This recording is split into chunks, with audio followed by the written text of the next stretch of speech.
ऐसा कुछ नहीं है ब्रीफ कॉल की, आप कुछ क्वेश्चन है आपके पास, राइट क्वेश्चन पूछ रहे हो सकते हैं, वो सेकेंडरी है। पहले जो समझने के लिए स्क्रिप्ट आएगी या 4 पेज राइटअप आएगा या नरेशन आएगा, या तो लाइव नरेशन होगा या रिकॉर्डेड नरेशन आएगा, और इन एक्सट्रीम केस फिल्म देखने मिल जाती है अगर फिल्म एडिट हो रही है। ये तो मैंने कई सारी फिल्म है, कई सारी देख ली जो मैंने 6 महीने पहले देखी। अभी भी बहुत सारी फिल्में हैं जो मैं देख चुका हूँ, और बहुत सारी है जो 6 महीने पहले देख लेता हूँ, 1.5 साल। बहुत सारी फिल्में जो रिलीज भी नहीं होती है वो मैं देख लेता हूँ, तो बहुत सारा होता है। क्योंकि मैं कोई प्रोजेक्ट पे काम कर रहा हूँ, फिर 6-8 महीने बाद वो प्रोजेक्ट ही रुक गया, पर मैंने तो फिल्म देख ली है। तो ऐसा कई फिल्में हैं अभी भी जो सेंसर में अटकी है, शायद आएगी भी नहीं, पर मैंने देखी है। तो वैसा होता है। फिर वैसे बाहुबली को कटप्पा ने क्यों मारा था मेरे को पता था, कटप्पा ने क्यों मारा मेरे को पता था, क्योंकि मैंने बाहुबली 1 पे काम किया था, पूरा कैंपेन पे काम किया था।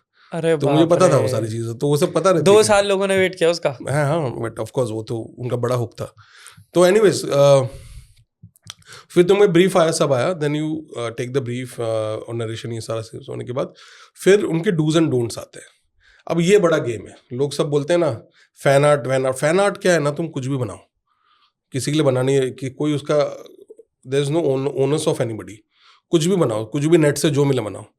कैंपेन में ओनर्स क्या होता है ना, there is a do's and don'ts, restrictions, बहुत रेस्ट्रिक्शंस होती है। ये रिवील कर सकते, ये नहीं कर सकते, ये एरियाज में जा सकते, एरियाज में नहीं जा सकते, इतना डार्क जा सकते, इतना ब्राइट रख सकते, वो सारे उसके अंदर और उस हिंदी फिल्म के कमर्शियल पैरामीटर्स के अंदर रह के बनाना पड़ता है। कोई भी मेन स्ट्रीम काम अगर आप जब करोगे ना, तो एक पैरामीटर सेट होता है, उस पैरामीटर के अंदर काम करके दिखाना वो टफ होता है। बैठ के क्रिटिसाइज करना सबसे इजी है। सब होता है रीडिजाइनिंग दिस पोस्टर ले बन गया, सबको बहुत इजी होता है, बट वैसा नहीं बेटर देन ओरिजिनल।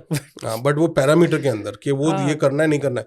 अभी जैसे मैं बता रहा हूँ अपना कंट्री, क्योंकि अपना कंट्री इतना वेरिड है ना, हर 100 किलोमीटर में लैंग्वेज, खाना, सब कुछ चेंज होता है, पूरा एक ट्रेडिशन चेंज हो जाता है।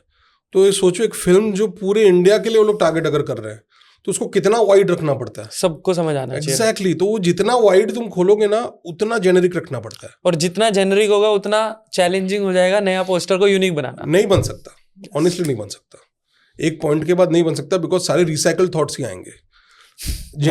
यूनिक का मतलब क्या है? It's not just a poster. Unique का मतलब क्या है कि वो सबसे अलग हो, और सबसे अलग तब होगा जब वो सबको केटर ना करे। सिंपल है ना। तो वो एकदम यूनिक कैसे बनेगा अगर तुम सबको केटर करना चाहते हो? सिंपल है। एक फास्ट फूड है, समझ रहे हो, वो सबके लिए होता है। वो यहाँ पे भी तुम बड़ा अगर मैकडॉनल्ड्स का बर्गर खाओगे, चेन्नई में भी खाओगे, सेम टेस्ट, स्टैंडर्डाइज टेस्ट है। लेकिन एक गौरमे खाना है, एक स्पेशलाइज शेफ का खाना है, जहाँ के सब घूम के वहाँ पे आएंगे उसका खाना खाने के लिए, वो एक स्पेशल खाना मिलेगा, लेकिन वो एक लिमिटेड टाइम के लिए मिलेगा और एक ही जगह पे मिलेगा।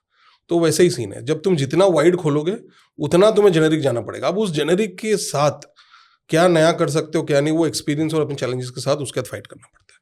So that is the game that anybody who seriously enters any field of main stream art will understand this. तो ये समझने के बाद ही तुम ये क्रिटिसिज्म करना ईजी है बहुत आराम से बैठ के, but it's not a easy game. ठीक है, ये हो गई बात। फिर उसके बाद तुमने कैंपेन का ड्राफ्ट बनाया, कॉन्सेप्ट बनाया, ये बनाया, प्रेजेंट किया, फिर वो फर्स्ट लोगों के पास जाता है, मार्केटिंग टीम, फिर वो ऊपर जाता है, उनके ऊपर जो प्रोड्यूसर्स है, डायरेक्टर है, फिर एक्टर के पास जाता है। इतने राउंड्स होते हैं, इतने लोग अपने सबकी फीडबैक, सबका जितना स्टेक होल्डर उतना ज्यादा फीडबैक, उतनी कॉम्प्लिकेशन। 100%। और सबका अपना अपना रिजर्वेशंस होता है, बहुत सारी चीज़ें होती है। एक्टर का कुछ होगा कि नहीं, ये वाला मतलब जो भी उनका सबका होगा, डायरेक्टर का कुछ होगा, प्रोड्यूसर का होगा। फिर एंड में चलती है इसकी है नहीं, इसका मतलब देखो कैसा, जैसे जैसे डेडलाइन नजदीक आती है, then they have to come to a common ground. ठीक है यार, ये अच्छा कि ये ठीक है, ये हो सकता है, ये नहीं, इसको करो, ओके। तो वही है, फिर थोड़ा हम भी पुश करते, थोड़ा वो फिर हो जाता है।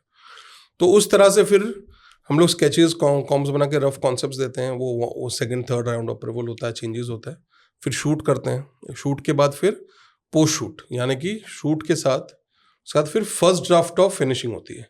फर्स्ट ड्राफ्ट जहाँ पे इमेजेस सिलेक्शन, अभी कैसा है, अभी समझो एक शॉट है कि you and me are holding a sword against each other, समझ लो। वो शूट पे एक इमेज नहीं खींचते उसके, उसी शॉट के 200 इमेज होंगे, समझ लो। टक टक टक टक टक टक, इसमें एक चिन ऊपर, एक में चिन नीचे, एक में हाथ ऊपर, एक में नीचे, गुस्सा, एक में फ्राउन, एक में हंस रहा है, एक में ये, ऐसा हर एक वेरिएशन लेना होता है।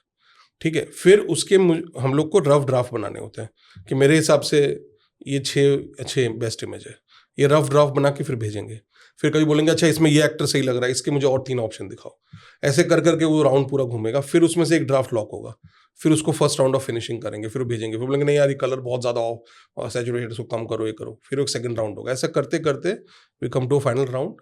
फिर उसके बाद एक there is a process called art working, जिसमें सारी चीज़ों को हाई रेजोल्यूशन में करना पड़ता है, बिकॉज प्रिंटिंग के लिए, होर्डिंग वगैरह आउटडोर के लिए। फिर वो होता है प्रोसेस, फिर कलर प्रूफिंग होती है, कलर्स अगर न्यूज़पेपर ऐड वगैरह जा रहा है, एंड देन फिर रिलीज पे जाता है। तो ये पूरा एंड टू एंड प्रोसेस है एक पोस्टर का। ऐसे एक कैंपेन में 4 से 5 पोस्टर्स होते हैं, तो वैसा होता है। पूरा कैंपेन होता है वो, इसको कैंपेन बोलते हैं पूरा। हाँ, print campaign. It's not about one poster नहीं, प्रिंट, और वो पूरा देखो, जैसे वीडियो ट्रेलर्स हैं, प्रोमो है, मार्केटिंग है, तो सब कुछ सिंक होता है। इज ऑल अम्ब्रेला थॉट के साथ सबको सिंक करके जाना होता है।